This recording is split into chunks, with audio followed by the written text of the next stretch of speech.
All right, let's go ahead and get started. So I would like to, first of all, thank everybody for joining us on the sixth and final webinar of the 2025 Forest and Climate Learning Exchange Series. Today we'll be talking about social and ecological implications of forest carbon offsets.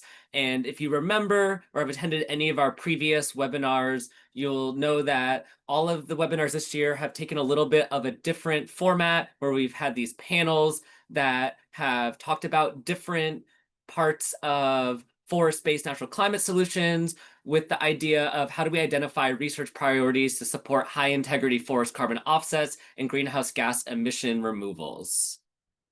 So before we get started, I want to thank both of our co-hosts.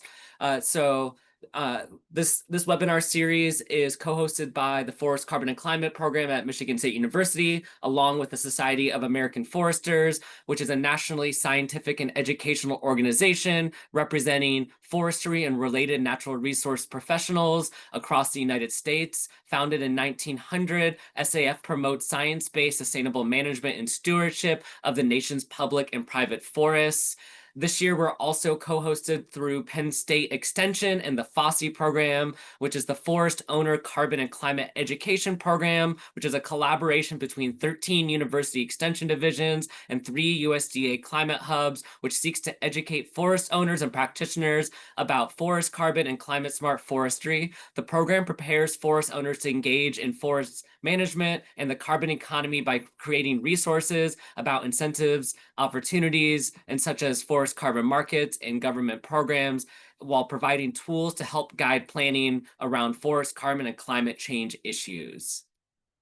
So this webinar series has two moderators, myself, Dr. Chad Papa, who I'm the director of the Forest Carbon and Climate Program here at Michigan State University, and Dr. Melissa Cry from Penn State Extension and the FOSSE program. Just a little bit of housekeeping before we get started as well. So for those of you that are registered foresters through SAF, you have the opportunity to earn continuing education credits. If you registered for this webinar through the same email that you registered through your SAF account, those credits should automatically be applied in the future. And if not, please reach out to the email cf@safnet.org or reach out to myself or somebody else at the Forest Carbon and Climate Program, and we'll do our best to ensure that you receive those credits. Last slide for housekeeping. So we have two ways for people to submit questions to the panel. At the bottom of your screen, you'll see there's a Q&A function, so you can submit questions through that. We will do our best to address all the questions. The chat function is also enabled if you would like to submit a question directly to the panelists from the webinar chat as well. And then lastly, if you would like to stay up to date on any news related to Michigan State's Forest Carbon and Climate Program and learn more about the different activities and initiatives that we have going on and stay up to date with future webinars and trainings that we are doing, please scan the QR code on your screen to join our mailing list. And so with that, I'm going to hand it off to today's moderator, Melissa.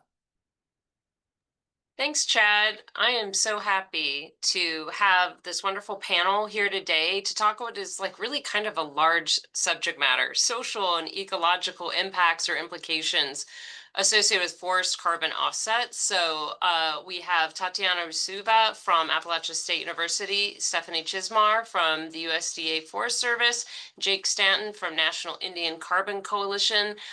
These just represent some of the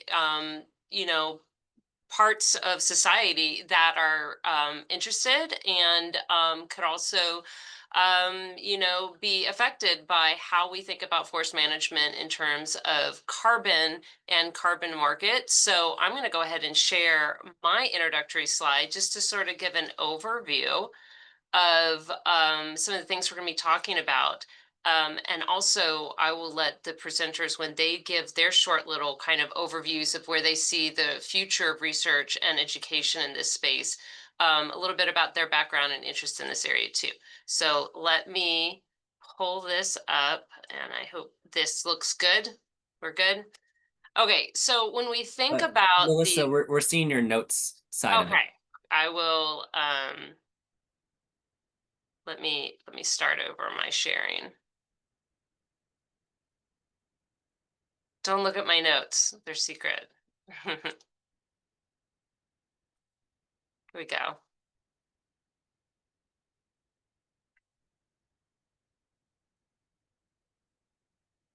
Okay. So when we think about social and ecological implications of offset projects, what we're talking about really is land use change, land cover change associated with the development of these offsets. And I've kind of broken down like the areas where it could really affect societal well-being. It could be in the aspect of ecosystem service provision, which is built on biodiversity conservation. And then, of course, there's the people who depend on forest lands. A majority forest owner group in the US are family forest owners, but society more broadly depends on these forest lands as well. So um, when Chad and I set up this this series, we had to think about like, how are we going to talk about what is such a broad ranging topic? And so in the last few series, we really talked about how do we create a carbon credit? How do we turn a public good, such as climate regulation, into a private good, like a carbon credit? And there's all these challenges in that space. Today, we're going over to the question of how do we talk about the social will that is associated with helping make the trade of carbon credits successful. So that has to do with understanding those positive and negative externalities associated with offset projects. And those are driven by, how markets are developed around the production of those carbon credits. So we're looking at that social will question today. And as I mentioned earlier, family forests are a majority category of forest ownership in the United States, illustrated by the green spots on this figure. There's a lot of corporate lands, but you know what? We're thinking not about, what are the markets doing? We're thinking about societal well-being and the implications for ecosystems. So we're going to stick a little bit more in the family forest ownership area, as well as tribal lands, which also carry multiple purposes and values. And so it's not just set up as necessarily for business use alone, so to speak. And when we're thinking about what do our forests need in this space, forest health and resilience are foundational. This is just a figure that's showing that, biodiversity loss is a trend and forest management can help offset that. And that biodiversity relates to the provision of ecosystem services. So thinking about, how people benefit from forest lands in multiple ways, both in provisioning services, but also those recreational, cultural services, and then of course those broader regulating and supporting services are really critical, and there aren't markets to support those. So how do we maintain those and protect that forest resilience, which is supporting these services? And of course, the big one today is carbon stocks, right? We're managing carbon for the purposes of creating offsets. And how do we think about where carbon is and how can we manage it better with all these other services?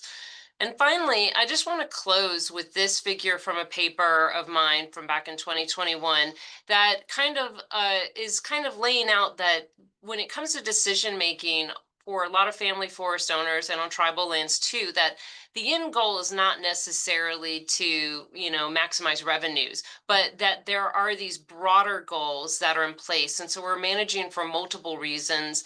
We're trying to balance a lot of objectives on the same property in many cases. And there's a financial need. There's we want to create a good for society, we should be compensated for, but then there's also these stewardship values that, compel us to invest in our land and invest in our property and take ownership of the responsibility for maintaining the health and of those forests, and also being responsible to society more broadly about how we steward those lands. And so this is sort of the frame in which I think the discussion will take place today. And I'm going to go ahead and pass it off to Tatyana to present some of her views in this space. And then we'll have some questions that the panel will answer. There we go.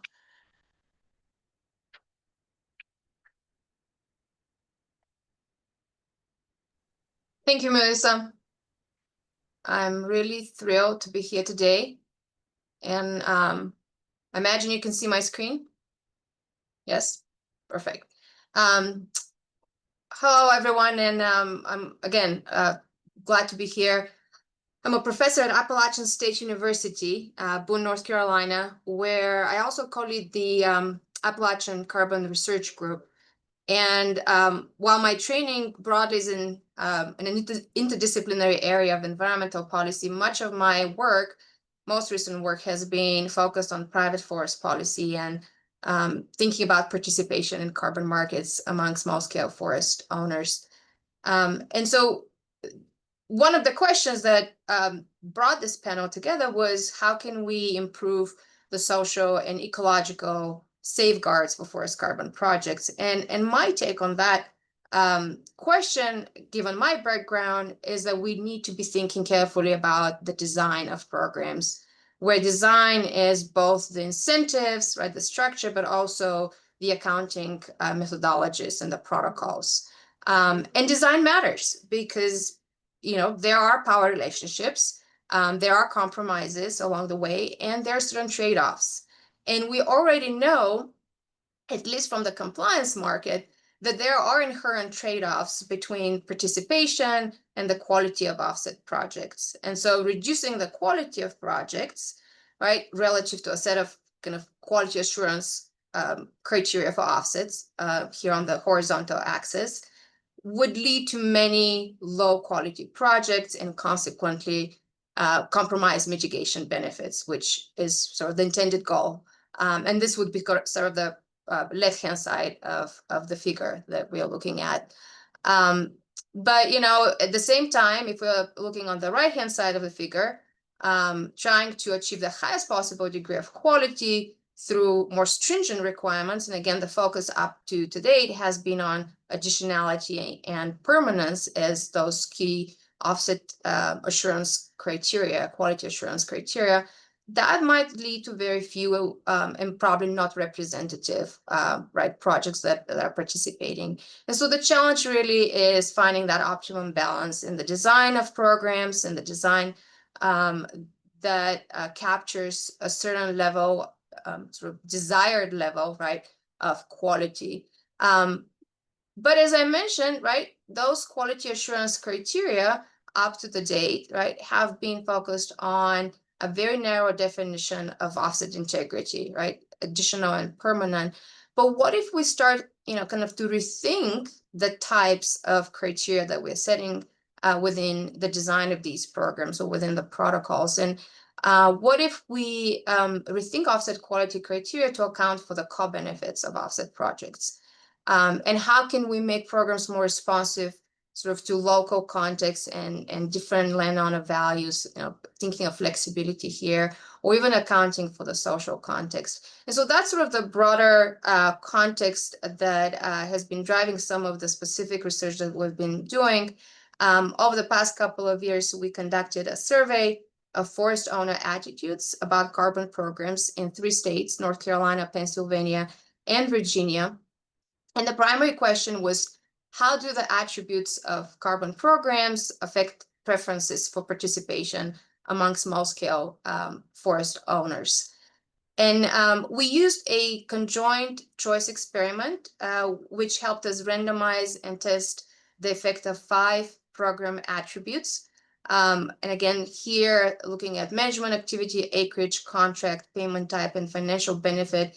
The gray row or the grayish looking line would represent the baseline reference category that we had in mind. And just to zoom in on a couple of them, we looked at no management required, harvest deferral, and managing the land to improve carbon sequestration by controlling for pests, invasives, or fire. And in terms of the expected financial benefit at the very bottom, those values range from $10 to $250 per acre per year. Most of these attributes and levels were mirrored after currently existing forest carbon programs available to small-scale forest owners. And so to share a few results here from that survey, we find that landowners do not like programs with either management activity, harvest deferral or managing for carbon. They are more likely to sign on to a program with higher land enrollment shares, limited or shorter contracts, and higher compensation rates. They also like looking at the payment type or vehicle. They like programs that have upfront payments, and we use 20% upfront here, followed by annual payments thereafter. We also wanted to kind of tease out the type of program profiles, so the attributes that are appealing to landowners. And so we looked at the predicted probability of selecting a program based on 5 sort of profiles corresponding to the first, 25th up to the 99th percentile, sort of the estimated willingness to enroll in a program, which was our dependent variable. And sort of the baseline here would be 0.5, given that landowners had to choose between 2 different randomly generated program profiles. And so again, what this shows us or tells us is that programs with no management requirements, and these would be the program profiles at the 75th and 99th percentile, those are preferred over half of the time, while harvest deferral programs, those that are the 1st and the 25th percentile, attract less support from the respondents. And I apologize, the text is not completely clear here, but about 50% of the time, landowners would prefer a program that is designed to improve carbon sequestration, with more than half of eligible acreage enrollment, a 1-year contract at $50 per acre per year with an upfront payment scheme. But at the 75th percentile, you would see a program with no management requirements, less than a quarter of enrolled eligible acreage, a 5-year contract at the rate of $150 per acre, paid through a discounted state tax kind of benefit. And that has some interesting points of discussion, and maybe kind of integrating there's the take of thinking about how that might relate to current present use value programs or other state tax incentive programs. That particular program is preferred 64% of the time. And so it's interesting, but I should tell you that we should probably be looking at these results with a grain of salt, because when we ask landowners about how much they know about carbon programs, over half of them have never heard about carbon programs prior to taking the survey, and 72% would admit that they don't know how to get information about carbon programs. So there is a gap there. On the flip side, we would see that 68%, right, close to 70%, are interested in participating, and the same amount, 70% of the respondents, would say that they are concerned about climate change. So there is also a potential foundation for engaging and having conversations around these issues. We also asked in the survey about the factors that are important to landowners about whether they would consider participating or not. And interestingly, most of these revolve around carbon contracts. So the length of the contract, the tax implications, the effects on resale value, how the carbon program might interfere with timber management or other types of management, such as recreation or other cultural values, and the type of resources and assistance that might be available. There were also broader concerns about the legitimacy, right, and the longevity, the uncertainty around carbon markets, and those we've heard through some of our kind of informal workshops and follow-up interviews with landowners. And just to wrap up here, some of the questions that I think are emerging from what we know so far. And one of them has to do with, do landowners know enough about carbon programs, right? And are they ready to take on anything additional? Because we see that there's a lack of appeal of the proposed carbon management practices through some of those randomized survey program profiles. And then how can we try to integrate the concerns that landowners are raising in the design of existing or emerging programs, right? In order to be able to build programs that are responsive to landowner values and local contexts. And finally, who gets to participate in decisions about program design if landowners are not yet ready? Who would be those participants? Because it matters, right? It matters whose voices are at the table, and how these decisions are being made. So I think I'll stop here and pass it on to Stephanie. Thanks, Tatyana. Okay, I will get my slides up if I can find my PowerPoint. Yep, I think.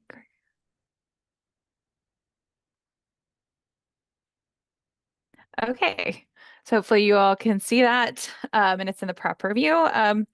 Thank you to the organizers for the invitation to speak today. My name is Stephanie Chizmar. I'm a research economist with the Southern Research Station of the U.S. Forest Service.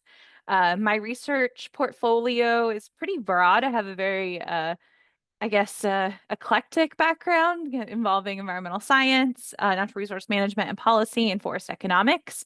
And so I come about research from a very, broad perspective. So I primarily look to understand the factors correlated with interest and participation in incentive programs, where forest carbon is one tool within that suite of options for private landowners, as well as more recently looking into how these programs are aligned with tribal values and needs. And previously, I started this work when I was with NC State Extension and doing my PhD. I contributed to some fact sheets as well as presentations on incentive program certification, as well as forest carbon offsets. So I've been able to kind of see and relay some of that information of how forest carbon offsets have evolved, primarily from only opportunities in the compliance market and which participants were able to enter that market into what we're seeing now, which is a much larger voluntary market that promotes, opportunities for even smaller limited resource landowners.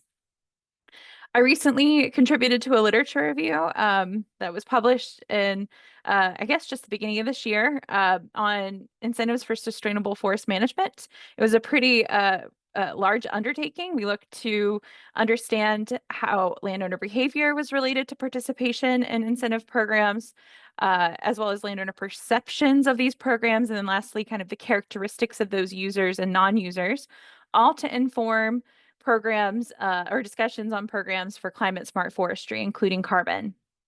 And so I'll share in my next slide some takeaways from that analysis. Currently, I'm working on a few different studies that are kind of across the spectrum when it comes to forest carbon, from more of the social side, so understanding how forest carbon offsets align with the needs and values of tribes in what is now the U.S. Southeast, as well as kind of more that extension element and understanding the barriers as well as opportunities for landowners to participate in forest carbon offsets, and doing some scenario analysis to understand what that forest management would need to look like to meet requirements to be able to create a tool and guide for landowners. I also look into policy interactions, so with regulatory as well as other types of incentive programs with carbon and carbon markets. So one of my colleagues at the Forest Service is leading an analysis looking into recent changes Oregon's preparing for rule and implements for carbon within both regulatory as well as incentive opportunities relating to that rule change, as well as understanding the relationship between carbon market participation and tax concern, as well as enrollment and property tax incentives using data from the National Woodland Owner Survey. And then lastly, more of a market simulation analysis, so understanding the interaction of carbon markets and timber markets, including various prices and demand.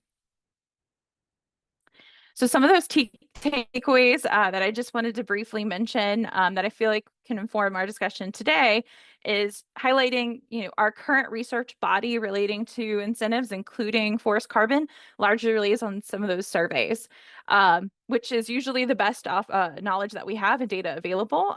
But understanding that a lot of times these analyses rely on assessing correlation. So the relationships, things that move together and how they move together, but not necessarily cause and effect. And so I'll mention some of the results here, but just to really understand, reinforce that this is all correlation largely. And so we don't know necessarily those levers that will cause a change in behavior. And so research in the future, there are opportunities there to be able to try to identify what leads to a behavior change.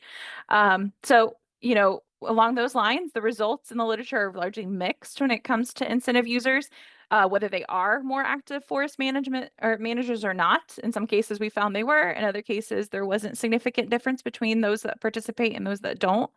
And while landowners are generally satisfied with incentives, going along with what Dr. Ruseva presented, some are dissatisfied or could be more satisfied when it comes to program attributes. And relating to carbon markets, a lot of that relates to uncertainty and risk.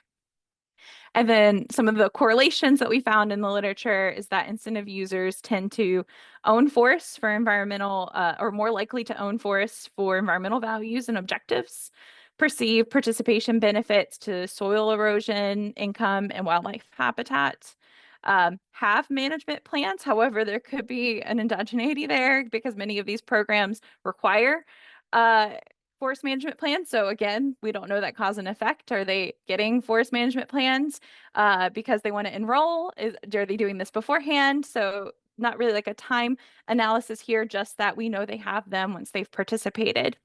Many users have higher levels of education and income and own greater acreages of land. However, as I mentioned, a lot of our research is based on surveys. And so whether our surveys are actually representative of the entire population, there could be some bias built in there, but this leaves some questions about how well our current programs are meeting the needs and the value or addressing the values of those that are limited resource landowners, smaller acreage, those that are from lower income or educational communities.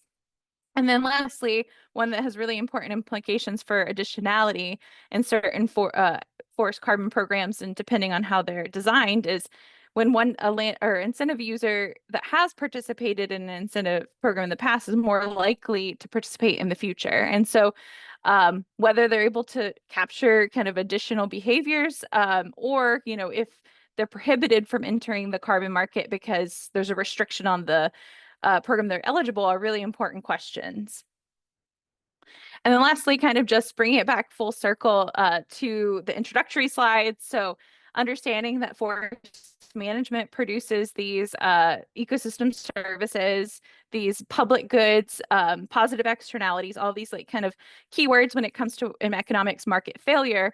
And so these are all services and goods that generally are not monetized in markets. When we pay for timber harvested from forests, they generally do not include a premium for clean water or clean air.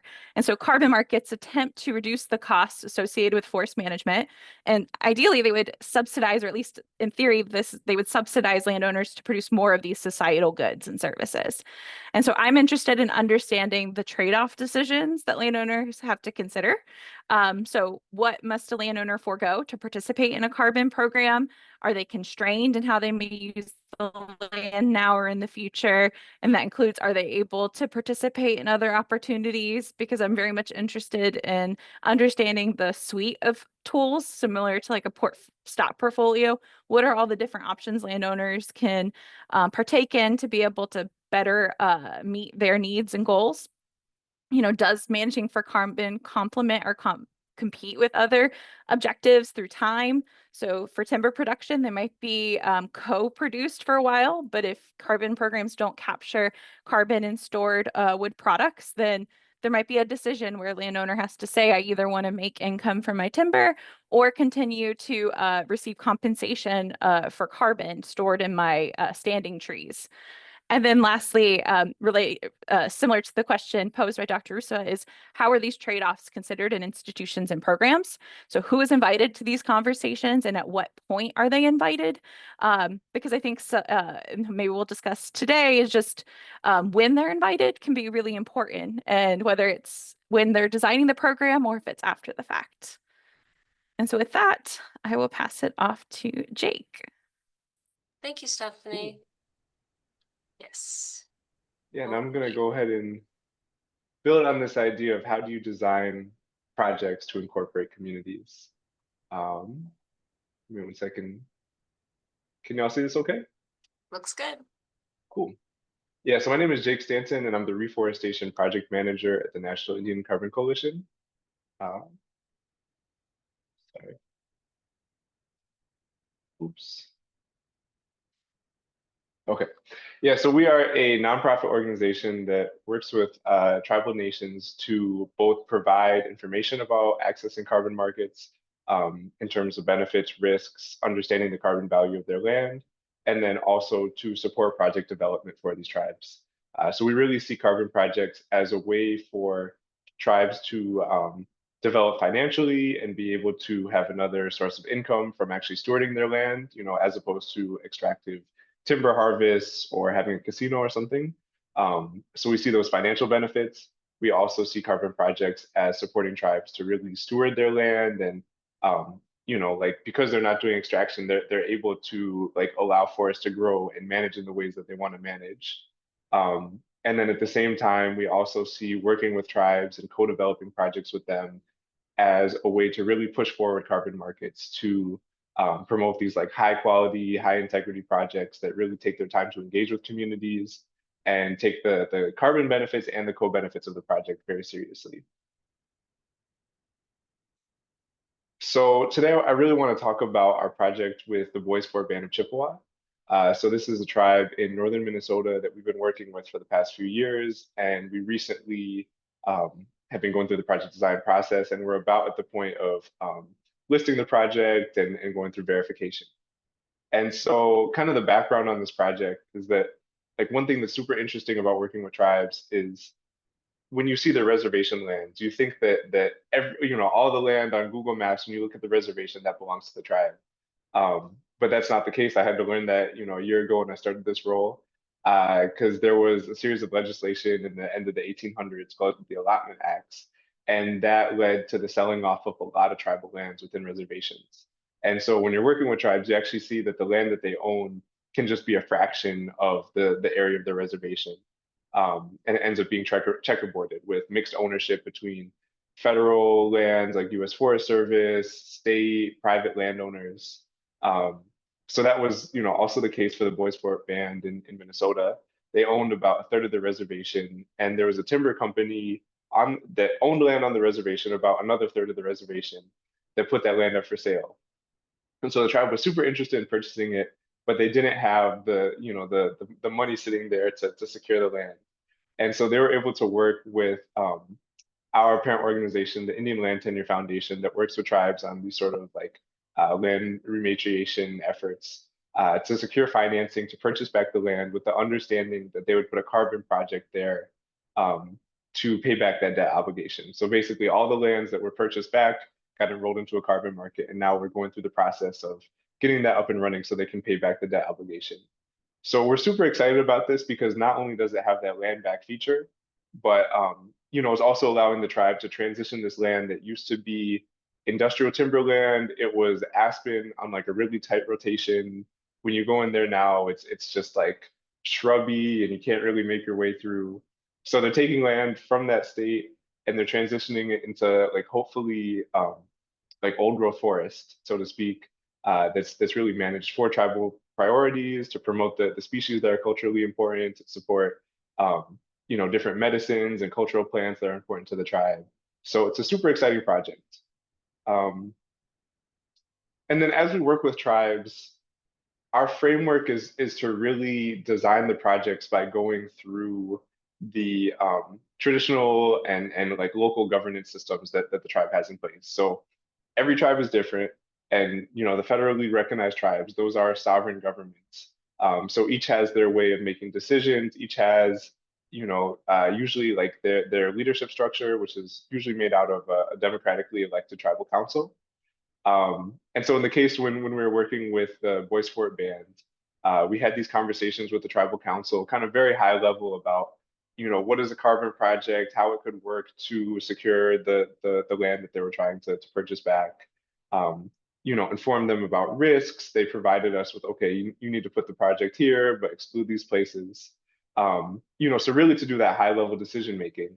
And then from there, they appointed a steering committee, which has been working with us over the past year to kind of map out those granular details. So in terms of like, what are the specific priorities that are important to the tribe?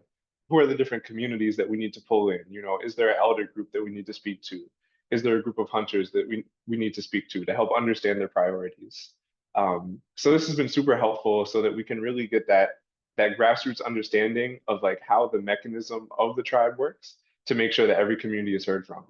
And then along with that, we've done community engagements to go and have tribal members go and put their priorities and what are the species that are most important to you and how do you use the forest. So altogether, we've been able to have these conversations on multiple different levels so that we can kind of aggregate all of the feedback so that we're not just looking at one piece. We're not just focusing solely on the financial benefits or the ecological benefits. We can really come up with a solution that represents the tribal priorities and is something that they can, buy into over the 40 years of the project term.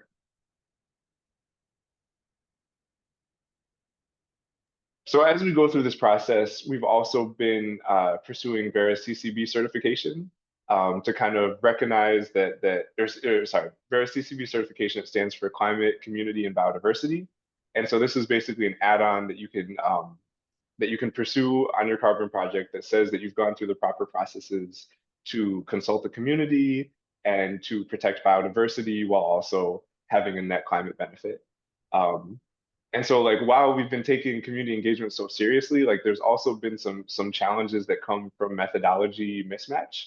And the first of which is, how do you document decision making? So like I mentioned before, these tribal nations, they are sovereign governments. They have their own methods for decision making. At the same time, some of the FPIC, the free prior informed consent requirements within these methodologies can say that, you have to go and find some majority population of the community and ask them, do you agree with this benefit sharing plan? Do you agree with this project?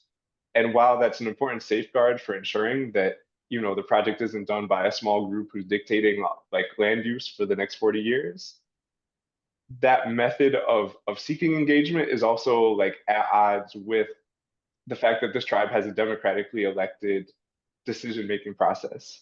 And that sharing benefits, sharing plans and sharing like, very detailed information about, revenues and those sort of things, that's not really appropriate when you already have a democratically elected decision-making board.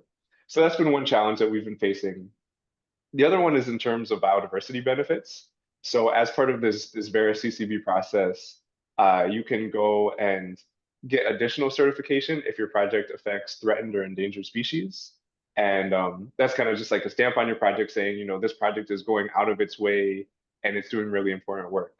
And so one of the species that's very important for the Boy Sport Band is wild rice. And so that's found throughout the upper Midwest.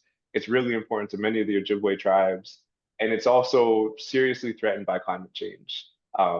It's very susceptible to like changes in water level and changes in snowpack over the winter, temperature changes. And so our understanding is that our project, by like restoring these forests in the vicinity of the large lake on the Boy Sport Reservation, it will benefit wild rice. At the same time, we're not able to achieve that extra like certification of supporting threatened and endangered species because the list that is used by the CCB verification process is according to like the IUCN's threatened and endangered species list. And so this is kind of a challenge where it's like, we know that we're going and supporting something that really is at risk due to climate change, but at the same time, we're struggling to get recognition for it just because, like the local context in which we're applying this project doesn't really fit within this like global methodology. And so I think that's my biggest takeaway from the work that we've been doing is really finding ways to make these methodologies fit, to make sure that they can hold people accountable so you don't have the bad actors that go and make decisions for whole communities and put communities in really bad situations for a long term. So you have to weed those people out, but at the same time, you have to find ways that these methodologies can fit for local government systems, for species that are like in a specific area and very important. Yeah, so I think we've been having conversations with these different methodologies and organizations that run those, and really pushing, trying to push the conversation more in that direction. Yeah, so that's everything I have to share, and I think now we have questions. Yes, thank you, Jake. I think that was a great setup too for sort of the question for the group here. Recognizing that up until this point, the carbon offset market has largely been a top-down effort and really carbon focused. And now that, it is something that is becoming more viable on private lands, and it's starting to be recognized, especially by those in this group here today, talking about, the importance of accounting for potential co-benefits, of understanding what are the original intentions and goals of the people who are responsible for those forests, and making sure that their goals are also met as well. And so the question I have for the group is how can we help these community-led projects or these more grassroots kind of visions for how to think about climate smart forestry? How can we help them, engage in these markets, maybe find project developers, find buyers? Specifically, are there technologies or policies or financial mechanisms that can help this be more achievable? And I'll give one example of how I think that academic institutions can contribute, especially within the extension sector, of helping provide what are basically the needs assessments for what do communities need, because it's not just the forest landowner, but it's the people that also live around that forest and depend on that forest. And especially when working with, like, say, tribal communities or with heirs properties, the time that it takes to engage those communities can be really extensive and beyond the ability of a project developer to actually, put time and effort in. That is not necessarily their area of expertise. And of course, that is a lot of sunk cost. And so thinking about these cooperative kind of solutions, I think, is an important way to help create a pathway to bring carbon incentives that are supported through corporate investments to private lands. And so that's just sort of my thinking on that. Is there any other thoughts on how we can help support sort of these grassroots efforts about project design and contracts and approaches?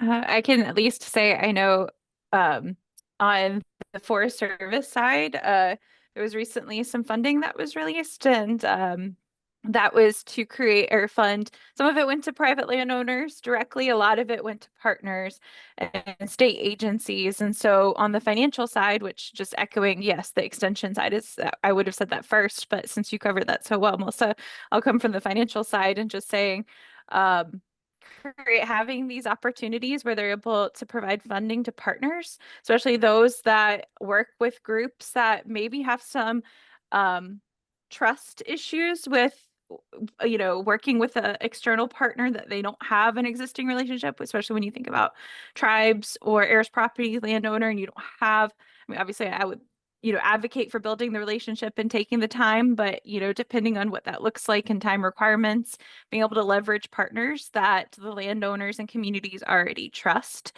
and then to create and the understand the needs of those communities, like where financial assistance or education is best going to be supported, or how is it supported, is one way of being able to inform communities about these opportunities, about the benefits of forest carbon management, as well as reduce some of those barriers to entering into these markets. So yeah. I'll jump in and build on what was already said. Extension is important. Certainly, financial availability or funds and financial support is important, but legal advice is also very important and especially useful among heirs property owners. But we're also hearing that there are cattle farmers and people who have mixed use or silvopasture, and there are some title issues there, and legal advice would be so valuable to get the kind of the initial kind of paperwork taken care of before people can start considering the various types of programs that are available to them. Yeah, I think from the perspective of the National Green Carbon Coalition, we really see it as what level are you engaging with folks at? Like kind of to what Dr. Chizmar was saying, like if you come to people with a project and it's already built out, it's going to be very hard to build trust. And then also there's going to be parts where it just, it doesn't fit with the local community and the way that they do work. So I think what we try to do with the National Green Carbon Coalition is that we say that, regardless if you're a landowner with hundreds of thousands of acres or if you have 40 acres, we promise that we'll give you a feasibility study for no cost to you, and then also at no commitment for you to continue in the project development. So I think that like starting at that feasibility step to really like build out a project that's unique to the specific landowner can build a lot of trust as opposed to trying to fit them into a program that may or may not work. Right. Yeah. Yeah, there's I think the question of of also accounting for those co-benefits, I think there's space for research to look at the overlap. I mean, I know I'm leading a project right now that's looking at established protocols and then monitoring for quality of wildlife habitat under those protocols, with the idea that landowners are really interested in wildlife. And as Tatyana showed, like the carbon question, and this is shown through a lot of research with landowners, is like carbon is pretty low down there, in terms of a priority. So it's those private benefits, it's those benefits that they get to experience that that receive the most attention. And so how can we kind of, on the one hand, we talk about the carbon benefits of what they're already doing is kind of the way that my brain goes. And like, how do we provide evidence of that? And I don't know, Jake, if that's something that you guys have been looking into with the wild rice, the carbon benefits of white rice conservation, et cetera. Yeah, I mean, I feel like that's a big part of how we pitch it to the tribes is that, you're already doing this work. Like, why not like get a financial benefit from the work that you're already doing or expand what you're doing? Because, a lot of these projects, they do provide that revenue, so that could be reinvested into a forestry department to hire more staff, improve, different equipment that they have, or purchase back land, or we have a project to purchase a school for a tribe.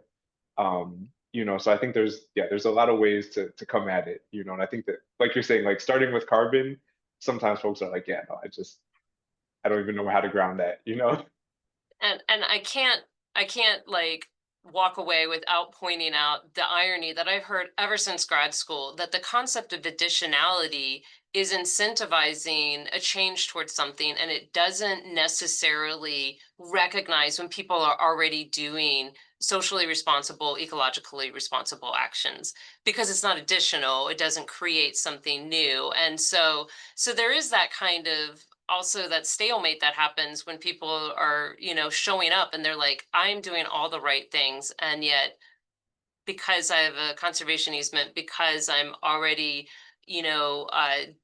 basically maximizing, say, biologically maximized, density of stand is like already achieved, like they're doing all the right things. And so, I guess I would say that we need to be careful in this space of not ignoring those folks and recognizing what they do. And so maybe there's ways that we can encourage without necessarily having a market component. There are plenty of people who are willing to do the right thing for the recognition. So there's other types of incentives that could also be at play. But there is still a financial need. Land ownership is expensive. So this is a policy challenge. It's really I completely agree with you, Melissa, and it's been a while that I've been thinking that there is a gap in the space and a missing sort of participant or voice, and that's the state forestry agencies. And there's so much that can be done through existing or kind of rethinking existing incentive programs at the state level that can really, reward individuals who are already doing the things that are desired, right? And not just for carbon, but like all the other benefits or values that we derive from private forest lands. There has been interest, I think, but really very little traction in terms of kind of activity or even engagement, whether it's directly with private forest owners or extension, kind of researchers or developers. I don't know what would take for the needle to get moved in that direction, and maybe looking at public-private partnerships, right? Maybe that's where we want to start. Yeah. I like this comment here where the question of, just sustainable timber harvesting can actually lead to climate benefits through the production of sustainable wood products and through biodiversity and conservation. And that actually is really sort of the direction of private forest lands management, is just like doing what we already know is good forestry. How do we get that message out there? And I think it was already outlined pretty well by you, Tatyana, too, that, some people just aren't engaging in active management. They're more passive. And so, the question is, how do we help support maybe more intentionality to pursue education needed to support sustainable management? And I think this is a really interesting question. The US is poised in a way that is different from other countries, where we do have a strong value put on natural landscapes. Like, we see those as important and valuable, and not a waste of space. And it almost is like working against us, that we don't want to touch it, that there's this concern, passiveness. And there's other studies that have found that landowners are kind of concerned about screwing it up. They don't want to mess it up, just leave it be. And so I think that's our real barrier, is talking about the pressures on forests are subtle. Climate change is subtle. Fire is not subtle until, it is until it shows up, but the precursor of wildfire hazard with managing fuels, all these things lead to outcomes that that can be managed. And so, yeah, there's good forest management is definitely the way to go. And so it's the same problem that we've had this whole time in forestry extension anyway, of, that's the direction towards good carbon management as well.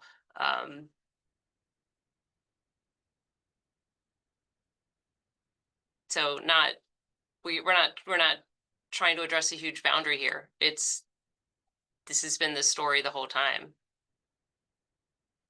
which suggests that we could form alliances with people already interested in conservation more broadly. Maybe it just takes just to expand on that thought, kind of reframing or telling a different story that doesn't have carbon as the initial starting point for the conversation. I know, I've thought of that too.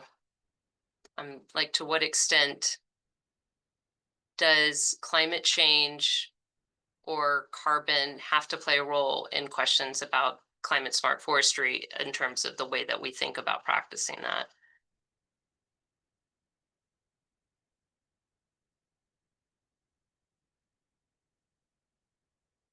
So there's a question here by Courtney, who says, are cultural practices done by the tribal communities already included in some of your programs or your efforts, Jake? Yeah, so that's probably one of the biggest questions that we get. Like, every time I'm doing outreach, people are concerned because they think that a carbon project means you just have to be hands off. When in reality, a lot of it comes down to the project design process. And so like I was saying, we go and we do outreach to different like members of the tribal community and different groups and try to like understand what their needs are and how they use the forest. And a lot of those things can be written into the plan. And so with this Boys for It project, I think there's some areas that are going to be like the forest is going to be used to kind of like cultivate the like underbrush for berries. I think there's plans to incorporate like prescribed burns, you know, and then obviously just like forest use for recreation or for ceremonies allowed, because that's not really like affecting the carbon stock. So yeah, you know, I think folks can get into really challenging situations when like they're not really pulled into the project development process, and then you know they have something and then they realize, oh, like our activities don't align with this. But yeah, as long as you do your due diligence and actually planning it out, like all of those things can be included. It's just a trade-off on how it affects the carbon stock. You know, what I like about community-based forestry, such as, you know, that's demonstrated on tribal lands where it's collectively there's decisions made, is the intergenerational component of forest associated with forest management, that young people and older people are all involved. And I feel like that's critical when we think about the next generation of forest landowners and carbon management of including youth. And you know, how can we help prepare that now? Because right now, what's the average age of forest owners now? You know, are in their 60s, approaching 70. Probably didn't take environmental science in high school. Maybe their college degree doesn't have those kinds of courses. But we have that chance now to kind of lay that base foundation of knowledge needed to be what needed to take it to the next level in terms of forest management. And Anyway, yeah. I wanted to add really quickly that, you know, these are 30, 40 to 100-year projects. Yeah. You know, so in a lot of the tribal projects that we're doing, we're thinking about like, you know, you have your forest managers right now who might be in their 50s. Like this is going to be the children here who manage it up until the project ends. You know, so there's a lot of, you know, like you're saying, it's very necessary that like younger generations are taught and they understand what this is, because these are like long-term contractual agreements that folks are entering into. Yeah. Well, thank you so much, everyone. I think we're at the end of the hour, and we have one more minute, right, Chad? Or we've started. Yeah. Yes. Is there any Yeah. last comments? Maybe just one from anyone? It's kind of a big topic, but I think we touched on some really good points.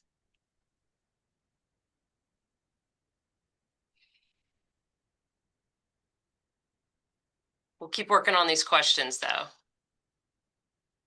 Yeah, I'd like to thank all of our panelists for talking today, presenting, sharing your thoughts. It was very insightful, learning a little bit more about some of the work that's out there happening, learning about what are some of those social and ecological implications of forest carbon offsets. Hopefully, all of our attendees today have come away with the idea that there's still lots of questions to be answered, lots of research to be done out there, but we've seen a large growth in these voluntary forest carbon markets.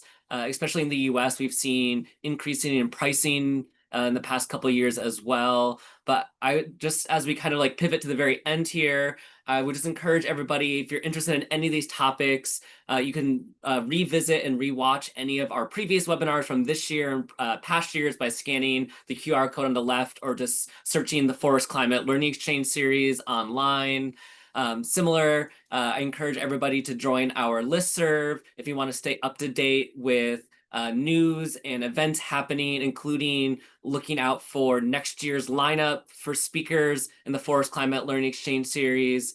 And just leave it with thank you all again for joining, and thank you all for helping make this year's webinar series such a success. Thank you, Chad.